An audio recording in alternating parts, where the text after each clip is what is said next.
Hello, everyone, and welcome to another episode of the Mental Toughness and Body Show. Today, we're going to talk about success in happiness, connection, and creating authentic relationships. Now, some people get so caught up in the day-to-day running of their busy lives that happiness and nurturing our relationships can tend to take a bit of a back seat. So our guest today is going to show you how focus on enhancing your well-being through strategies to build your authentic relationships and grow your happiness. So on this podcast, we've interviewed people from all walks of life, from your A-list celebrities to billionaires to Olympic gold medalists. And today we have coach, author, speaker, Linda Duong. Linda, welcome to the show. How are you going today? I am so good. Thank you so much for having me on. You're welcome. So, Linda, just so because there'll be a bunch of people out there that don't know who you are, so maybe just spend maybe about a minute just telling us a little bit about who you are and why you focus your work in this particular space. Yeah, sure. I think people know my story as the girl who has achieved every single dream she has so far. Very humbly. I was born at the end of the Vietnam War, so I didn't have anything, not even color pencils. I didn't even know what a computer looked like before I come to Sydney, Australia at the age of 15. I did not know a word of English. But amazingly, through lots of hard work, through amazing hard work, I have been able to achieve all of my early childhood dreams and adult dreams. And that includes travel the world. I've been to Alaska 25 years ago, opened my own bridal boutique, being a wedding dress designer, being an early childhood teacher, and exhibit my artwork because I didn't have color pencils when I was little. And so then become a coach is an adult dream, and publish the book is an adult dream. But I didn't publish the book because I want to publish a book. I just want to take a moment to share that. I wrote a book for my own children to begin with. But because of two children who took their own life due to cyberbullying, that saddened me so much that I felt compelled to share. And I don't know these children. It's only me hearing on the news, and it was enough to make me feel compelled to share it. And with that, the whole journey continued with launching Three Hearts, which impacted countless of lives, and now Coachable, and the journey continues. Yeah, lovely. So tell me about the coaching. You have obviously a specific niche where you do your coaching. Tell us a little bit about that. So my niche it's interesting in a way that I can actually cover a whole range of people, and it has been. My niche is about self-leadership. What it means is that I would help you, not about the system or self. I can talk about that, but it's about you that I focus on. So it's the leader or the student or the parent or the teacher, whoever come to me with whatever their concern is, we work on that and we move forward. And that's the special needs. So I began as a parenting coach for gifted education, parenting your gifted child for the clever kids. And then very quickly it extends to business strategy, because I had business before. I run a bridal shop for parents who have business. It was just very natural. And then very soon, as soon as I published the book, it extended to change makers. And now that with Coachable, a startup, I now coach executive as well. So my journey continues to expand, but it's always about you. My youngest student that I have worked with was 3 and 5 years old. They were afraid to get into an ice skating ring. In a matter of 5 minutes, we play games. I got them in. Months later, they train, they compete. Now they're in Sweden, skating every winter in the city. They don't walk, they skate.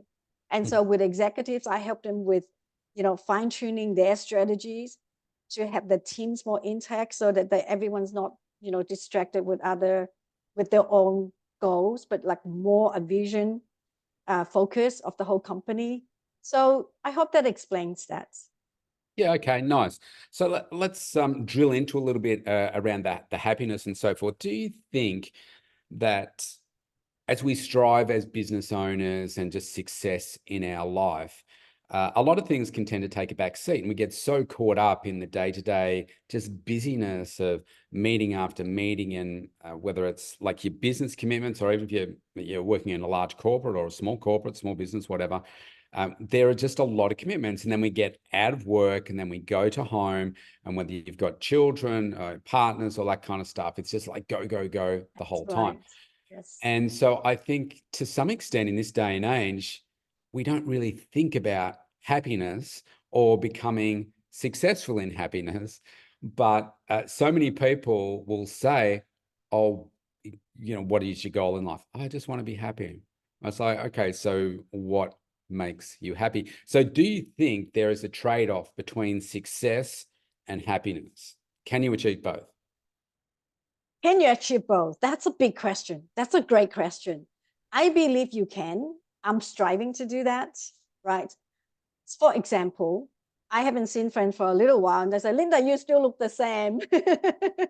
You haven't aged. And I giggle. I giggle everywhere I go. It doesn't matter how serious a meeting is. This is me, right? Linda loves giggling.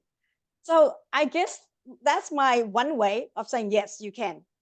But there's always a but in life, isn't it? But it goes back to your core value.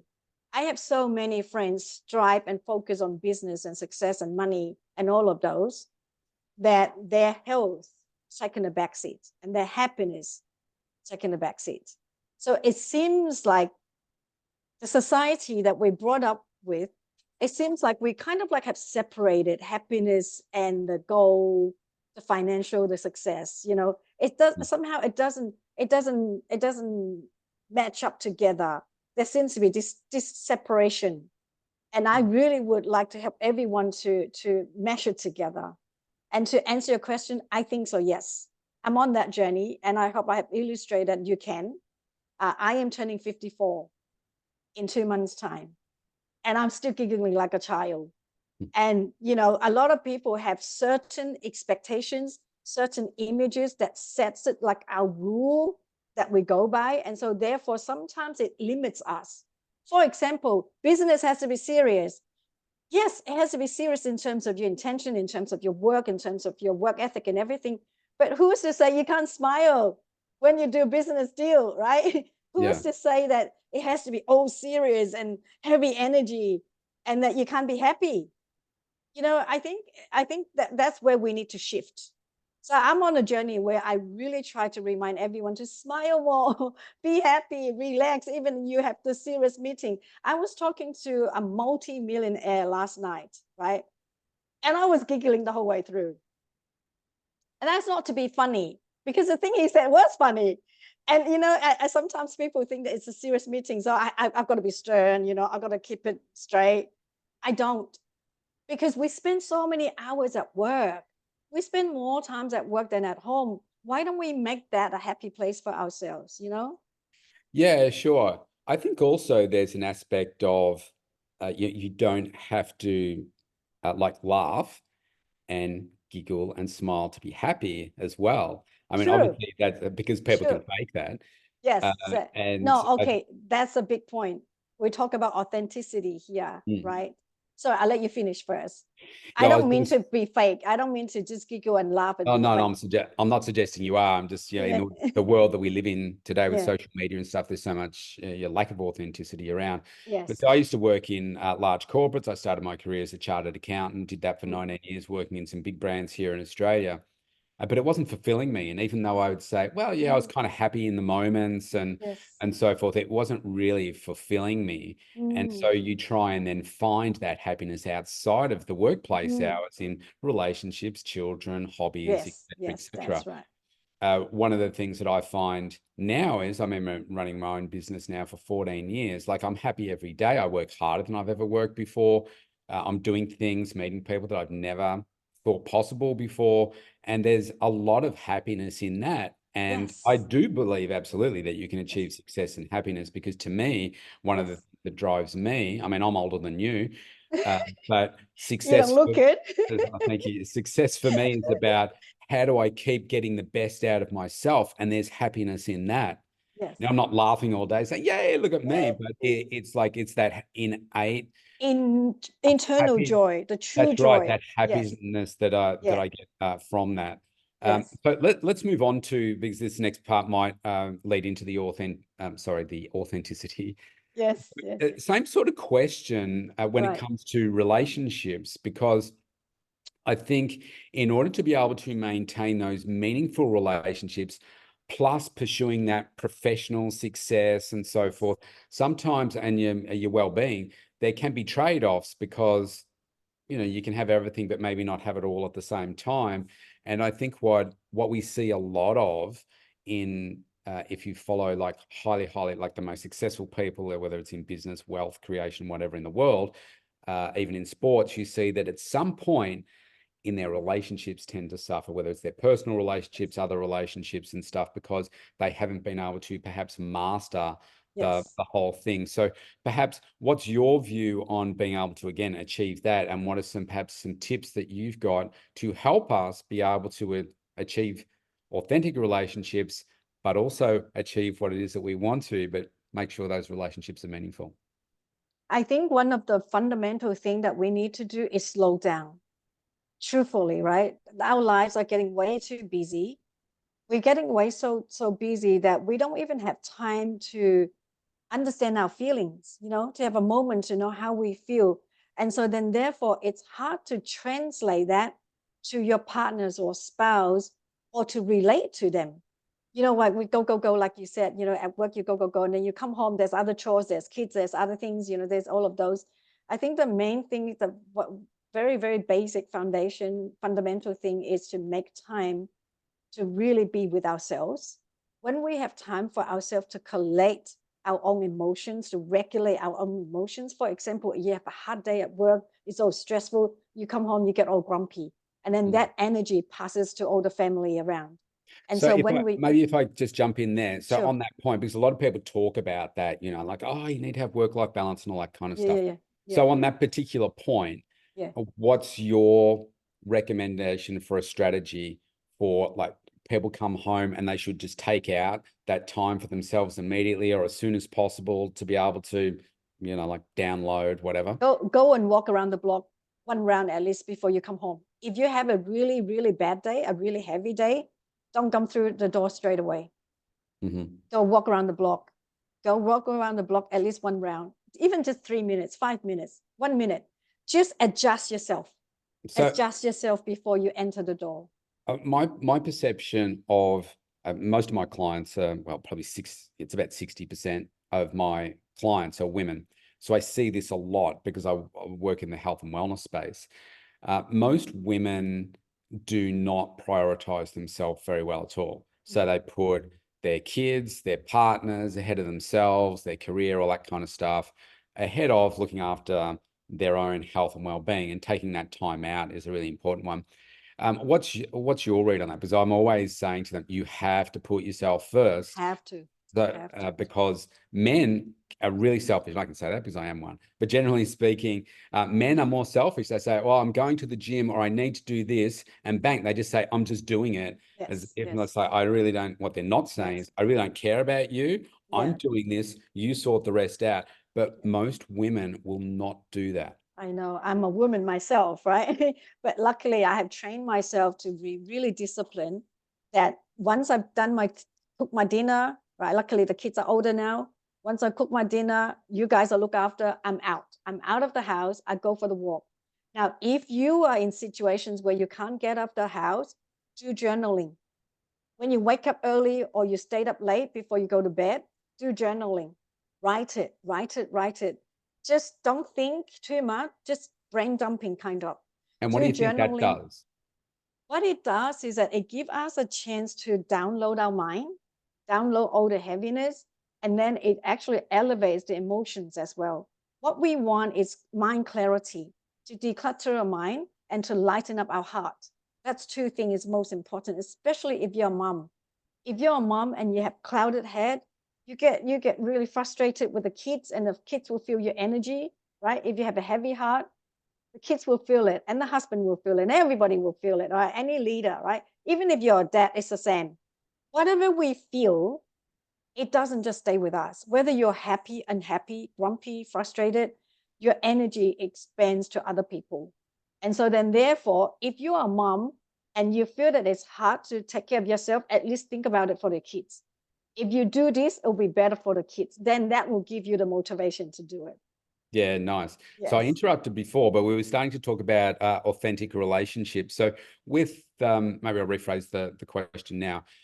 So with the busyness and the I suppose what I'm seeing is people connecting physically with people, as in like catching up. Like back when I was growing up, like there was obviously no internet or anything like that. So families would invite each other around. They'd make a casserole and they'd invite a couple of families around. You'd share a casserole, Yes, yes, kids yes. be together, all that kind of stuff. We tend not to do that anymore. We might go out to a cafe or whatever, but people are maybe just sending a text message, or they're sending a message on Facebook or that kind of stuff, and they're catching up less. And so I guess those strong, authentic relationships are drifting away. So perhaps maybe what have you got as some tips to help build those authentic, meaningful relationships, not just with your, say, your intimate partner, but say your business colleagues, friends, etc. I think the main thing is finding common points. Say, for example, right, when we have friends over, we would always find games for everybody to play. And that Mhm. that guesses everyone's engaging instead of being on their phone. Gets everyone to engage, and then they start talking to each other. And if you are outside, it's the same thing. It's be more intentional to find topics that everyone can relate. Otherwise, it's very easy that everyone just pick up the phone, right? And if you're in a business setting, if you have a business meeting, I tend to not just focus on my agenda only. The first thing I always ask is about their day, how they are going. We all need to be heard. We all go about too fast, too busy, and no one knows how each other feels anymore these days. So the very first thing is, how's your day? What's going on? If you show interest in your counterpart, whether it's business partner, friends, or whoever, neighbors, right? The minute you show interest, there's engagement. And when you have engagement, then they don't need to look for engagement on social media. The reason why we go on social media is we're looking for another kind of connection, another kind of engagement. And so the whole key is get each other engaged, to be present with each other. Yes. So if I go out with little kids, even little kids, I will bring color pencils, papers, draw with them, talk with them, and not just give it to them and that's it. I literally play with the kids and talk with the kids. And if I'm with the business, partners, whatever, whoever we talk with, it's always about what's on their mind. If you could get what's on their mind, then you have true connection. Yes. Yeah, great point. I don't think we have enough of being present with whoever it is that we're with, but I see it a lot in relationships too. I was out somewhere the other day. I can't remember where I was. I was waiting for somebody. I was at a restaurant. I was up in Sydney actually, Oh, and you were here. yeah, just last weekend actually, and at a conference, and I was sitting there and I was just observing what couples were doing on other tables, and Ah, not one. No, it was at the airport, and not one group of people were interacting. They were wow. they were looking at their phones. They were sitting next Yes, to each other, but they were yes, looking at their own individual phones and doing that kind of stuff. yes, They just weren't connecting. yes, yeah. So a couple more questions for you. What would you say is perhaps a belief that you once held strongly that you've now changed your mind? What's the one belief that I held strongly that changed my mind? That's a good one. I haven't have many of changed mind, but I do know that one thing that has stayed in my mind a lot is that when we think that things has to be a certain way, we kind of form a framework that we need to abide by. So I no longer think that things has to be a certain way. Say for example, um, say for example, business had to be serious. For example, just an example, right? If you have that belief, then it will frame your mindset to always be like that, and you can't be flexible about it. And when someone behaves differently, you'll be so uncomfortable. You'll be agitated. You can't accept it. So what has changed my mind is that things doesn't always have to be that way. There's many ways to get to Rome Circle. So be flexible is my message. Be That's a tough flexible. one. That's a tough one, though, isn't it? Because we're so shaped by our values and beliefs, which up to this point have been shaped by our parents and our Yes. environment and daily interactions and so forth. So it requires an awareness to say, Yes. okay, well, maybe, and I guess it's also about being coachable, as I can see the word in the Yes. background there. Not everybody is coachable, and if you Yes. think you are always right, and if you think you have all the answers, then you're wrong. Yes, yes, yes. That's where we fall in the trap, right? Especially when we are very intelligent people. We think that I already know that. Oh, I already know that. And so then therefore, by having that mindset, it prevents us from learning more because the society is forever changing. Life is forever expanding, right? When we think that, nah, I believe it's this view, this is my view, and that's it, and you block everything else out, you lose out. Yeah. Whereas I'm always under the belief that I know this much, but I'm still willing to listen. There's always something else, right? It's like I know how to get through into a house from the front door, but I wouldn't mind listening out to see how I can get in the side door, the side window, the top of the roof in case there's a fire. That's So right. it's staying open. So staying open is the main thing, main key, and also being flexible Yeah, instead nice. of keep keep following a framework rigidly and like a Bible kind of thing. Yeah. So now for a moment, let's just say you've got some magic powers and you could master any skill. Yes. What skill would you pick and why? Wow, that's a big one. If I have the magic one, let's say, and I can master a skill, I would love to be able to speak to people's minds directly on a mass scale, speak to everybody As in, like, speak to everybody at once? at once and Oh, get my that's just message into creepy. their mind. Yeah. That's creepy. I don't And the want you in my message, head like that.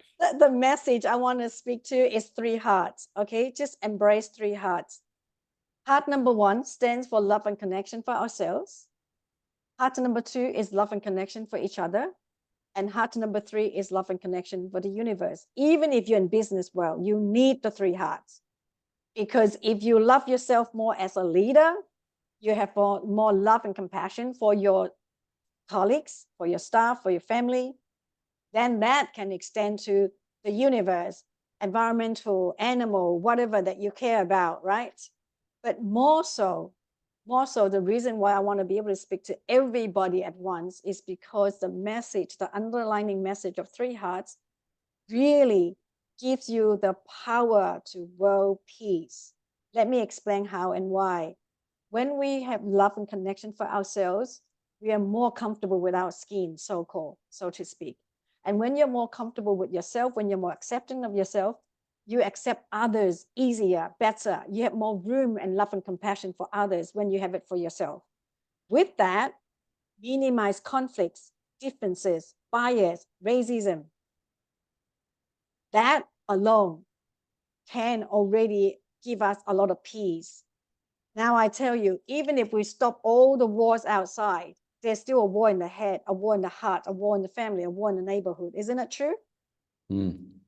That's why I want to be able to speak to everybody right through the heart to their mind with three hearts message. That is how we access world peace, especially if you're a big leader. If you're a big leader and you can live and lead with love and compassion, there's no war. You cannot have wars in the world. So that would be my super message, superpower, if I may, if I could have Right. that. Nice. Nice. Thank you for asking that. Just a couple more questions. What would you say? Let's talk about coaching. What would you say is a common misconception about um, the industry you're in, coaching, and how would you like to debunk that The misconception? misconception is that if you create an online course, you have passive income. And yes, you do. And online course is good for everybody, it's not so good for everybody. So let me explain a little bit.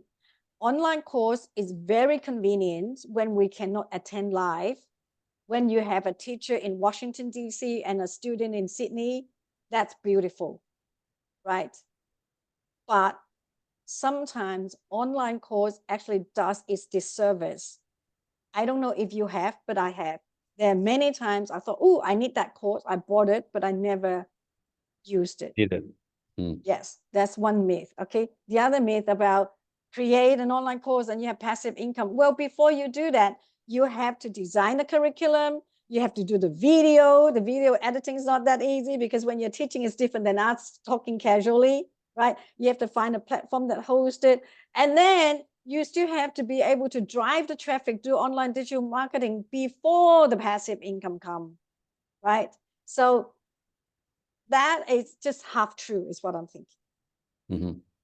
And the online course, it serves its purpose, but not entirely true that it's good for everybody. Yeah, right. Got you. That's why I create Coachable. Coachable is for coaches to show up to actually coach you live like this virtually. Mm-hmm. Yep, nice work. So I've got one more question, but because I'm going to give you the last word in a second. If people want to grab a copy of your book, which I can see over your right shoulder there, or left of screen as you're looking at this, and people want to get in touch with you, I'll put the links below here, but maybe if you just mention it now. Sure. If you like to get the book, it's on Amazon in all 13 countries.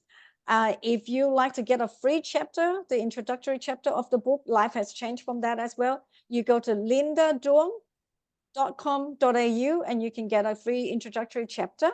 To get in touch with me, you can email linda@lindaduong, DUONG, linda@lindaduong.com.au. Nice. linda@lindaduong.com.au, or reach out on social media. I'm on Facebook, on LinkedIn. Terrific.